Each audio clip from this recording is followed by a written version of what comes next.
तलाक सलासा बिल को मुजरिमाना अमल करार दिए जाने पर नाराजगी का मुस्तकिल इजहार किया जा रहा है। सुलेमान साद ने कहा कि हम हुकूमत के इस फैसले को अदालत में चैलेंज करेंगे। आए हैं कि ये एक सामाजिक मसला है और सिविल मैटर को क्रिमिनलाइज करने की तरफ ले जाना सरकार का दुस्साहस है और ये गलत फैसला है। इसलिए हम अपोज कर रहे थे, इसका विरोध कर रहे थे, आज भी कर रहे हैं और करते रहेंगे। इसलिए कि आप जानते हैं, दुनिया जानती है कि इस्लाम में शादी एक सिविल कॉन्ट्रैक्ट होता है। सिविल कॉन्ट्रैक्ट में कंडीशंस होती हैं, जब वो टूटती हैं तो उन कंडीशंस के बुनियाद पर मुकदमे होते हैं। ब्रीच ऑफ कॉन्ट्रैक्ट क्रिमिनलाइज नहीं होता है। लेकिन सरकार ने हठधर्मी से बिल पास करा दिया, राज्यसभा से भी पास हो गया है। जाहिर है, जैसा आपने कहा, कानून बनना तय है, लेकिन कानून को हम चैलेंज करेंगे। पहले तो सर्वोच्च न्यायालय में चैलेंज करेंगे, उसकी मेरिट्स के बुनियाद पर चैलेंज करेंगे। तलाक सलासा बिल पास होने के बाद मिले जुले तासुरात आ रहे हैं। इस ज़मन में कुछ मुस्लिम खवातीन बीजेपी के सीनियर लीडर विजय गोयल की रिहाइश पर पहुंचे और वज़ीर आज़म नरेंद्र मोदी का शुक्रिया अदा किया। इस मौके पर मरकजी वज़ीर प्रकाश जावड़ेकर ने भी खुशी का इजहार किया और कहा कि मुस्लिम खवातीन को इस बिल का अरसे से इंतजार था। मुस्लिम महिलाएं प्रधानमंत्री मोदी जी का धन्यवाद करना चाहती थी। उनको लगता है कि ट्रिपल तलाक एक ऐसा अभिशाप था जिसमें 3 बार तलाक बोलकर पुरुष जो हैं छुट्टी पा जाते थे और उनको छोड़ देते थे बेसहारा, उनको भी और बच्चों को भी।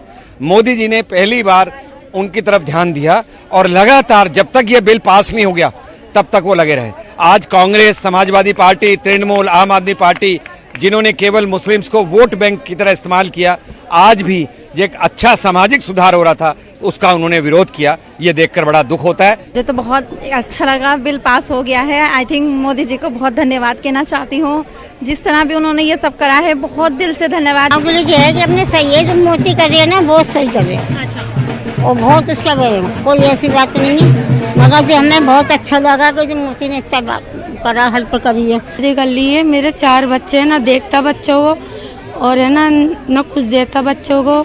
इतनी मैं परेशान हूँ ना, तलाक भी नहीं दे रहा तलाक भी मुझे। तो मुझे तलाक दे दो, जब भी मुझे सब्र आ जाएगा। राज्यसभा में 3 तलाक बिल पास होने के बीजेपी एमपी मीनाक्षी लेखी ने मुसलमान खवातीन के लिए एक बड़ी कामयाबी करार दिया है। न्यूज़ 18 की नुमाइंदा रचना से बात करते हुए मीनाक्षी लेखी ने कहा कि ये इंसाफ की शुरुआत है। बीजेपी सांसद मीनाक्षी लेखी महिलाओं के साथ हैं, उन्हीं से बात करेंगे। मैम, जिस तरीके से राज्यसभा में ट्रिपल तलाक बिल पास हुआ, किस तरीके से देखते, कितनी बड़ी खुशी है? मैं बहुत खुश हूँ। राज्यसभा की जीत जो है वो हमारी, मैं उसके लिए अमित भाई को धन्यवाद देना चाहती हूँ कि हमारी रणनीति कामयाब हुई। अगर हम मुस्लिम समाज की महिलाओं को देखें तो अब उनके लिए कितनी बड़ी राहत होगी जो तलाक के डर से कहीं ना कहीं जीती थी। अभी एक राहत है, अभी लड़ाई बाकी है, लेकिन शुरुआती लड़ाई अगर हम जीतते हैं तो आगे आसानी होती है। तो अब कहीं ना कहीं मुस्लिम समाज के जो पुरुष हैं उनमें इस कानून का डर होगा। मैम, बिल्कुल, मुस्लिम समाज के पुरुष मेरे साथ खड़े हैं और वो भी ये बदलाव चाहते हैं, क्योंकि वो जानते हैं कि इनकी भी बेटियां शामिल हैं, इनकी बहनें शामिल हैं। लेकिन कहीं ना कहीं विपक्ष का ये भी कहना है कि मुस्लिम समाज को साधने के लिए इस तरीके की चीजें की गई। भैया, आप साध लेते, आपको किसने मना किया था? आपको किसने मना किया था कि आप ये बदलाव मत लेके आओ? ये धर्मनिरपेक्ष देश है। धर्मनिरपेक्ष देश में धर्म आधारित कानून कैसे हो सकता है? धर्म तो केवल एक ही है, भारत का संविधान, और भारत के संविधान के तहत बराबरी के हकूक सबके, उसमें आप हिंदू, मुसलमान, ईसाई कुछ नहीं बदलाव कर सकते जी। वो कानून सबके लिए एक है और सब समाज को सामाजिक न्याय मिलना चाहिए। बीजेपी सांसद मीनाक्षी लेखी, जिनका कहना है कि जिस तरीके से मुस्लिम महिलाओं के लिए ट्रिपल तलाक का बिल पास हुआ है, ऐसे में रक्षाबंधन से पहले मोदी सरकार ने मुस्लिम बहनों को बड़ा तोहफा दिया है। कैमरा पर्सन गौरव सक्सेना के साथ मैं रचना, न्यूज़ 18 दिल्ली। मुल्क में रह रहे रोहिंग्या और बांग्लादेशियों को वापस भेजने के मामले में दिल्ली पुलिस ने सुप्रीम कोर्ट में हलफनामा दाखिल किया है।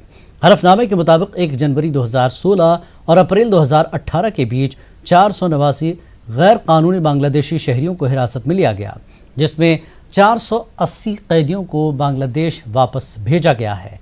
दिल्ली पुलिस ने अपने हलफनामे में कहा कि किसी भी रोहिंग्या को हिरासत में नहीं लिया है और न ही वापस भेजा गया है। देखिए, ये दिल्ली पुलिस का जवाब सुन के केवल मैं आश्चर्य में नहीं हूँ, बल्कि आपके द्वारा जब आम जनता सुनेगी दिल्ली पुलिस का जवाब कि दिल्ली में मात्र 479 उनको बांग्लादेशी मिले हैं और रोहिंग्या एक भी नहीं मिला है, तो मुझे लगता है आम जनता भी आश्चर्य करेगी और बहुत परेशान भी होगी। मैं दिल्ली पुलिस से पूछना चाहता हूं, ये कठपुतली कॉलोनी, ये मजनू का टीला, ये रंगपुरी पहाड़ी, ये आपका ओखला, ये सीलमपुर, ये जाफराबाद दिल्ली में है या दिल्ली के बाहर है? आपने ऐसे लगता है एसी के कमरे में बैठ के रिपोर्ट बना दिया। आप कहीं बाहर निकल ही नहीं रहे हो। आप जरा एक बार रिठाला बवाना होके देख के आओ, पूरी की पूरी कॉलोनी, 1-1 किलोमीटर लंबी कॉलोनी पूरी बांग्लादेशियों की बनी हुई है। आप उनको ढूंढ नहीं पा रहे। दिल्ली में कम से कम 4 से 5 लाख बांग्लादेशी रोहिंग्या रहते हैं और आपको मात्र 480 और 490 आपको बांग्लादेशी मिले। रोहिंग्या आपको एक भी नहीं मिला।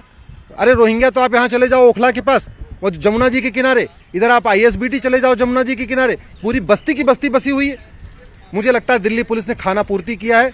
अगली सुनवाई जब अगले हफ्ते होगी तब इसका हम जवाब देंगे, लेकिन ये बहुत ही निराशाजनक है और बहुत ही आश्चर्य करने वाला है।